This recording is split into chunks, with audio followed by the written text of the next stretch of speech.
దేవుడు ఈ రోజుని మీతో ముక్కుసూటిగా మాట్లాడుతున్నాడు. పరిశుద్ధ తండ్రి నామానికి మహిమ కలుగును కాక.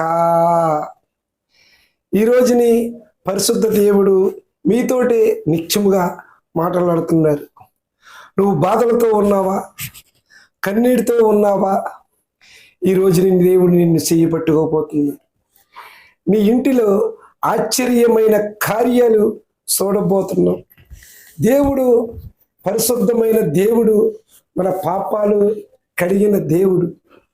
మన పాపాలన్నీ, మన శాపాలన్నీ, మన భారాలన్నీ ఆయన భుజము మీద వేసుకుని సిలువలో మరణించాడు. ఆయన నిత్య జీవాన్ని మనకందరికీ పెట్టాడు. ఈరోజు నా ఇంటిలో కార్యములు ఏమీ జరుగుతులేదు అనుకుంటున్నావేమో. నీకు కార్యములు దేవుడు చేయబోతున్నాడు. నువ్వు చూడబోతున్నావు. దేవుడు నీ పట్ల ఉన్నాడు. దేవుడు నీ పట్ల ఎన్నో కార్యాలు, ఎన్నో మేలులు చేసుకుంటూ వస్తున్నాడు. కానీ దేవుణ్ణి మరిచి నువ్వు ఉన్నావు. దేవుడు నిన్ను చెయ్యి వదలలేదు. కానీ దేవుడిని నువ్వే వదిలేస్తావు. దేవుణ్ణి ఒక్కసారి జ్ఞాపం చేసుకో. తండ్రి యేసయ్యా, ఒకప్పుడు నాకు ఏమీ తిన్నాక లేని స్థితిలో నన్ను పట్టుకున్నావు తండ్రి. ఈ రోజున నాకు అన్నీ ఇచ్చావు. నిన్ను మరిచి నేను ఉంటున్నాను తండ్రి.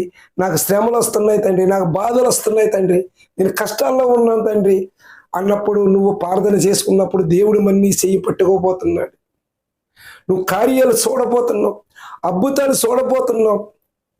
నీకు ఏమవుతాయి లేవు కొదువు అనుకుంటున్నావో నీకన్నీ దేవుడు ఇస్తున్నాడు.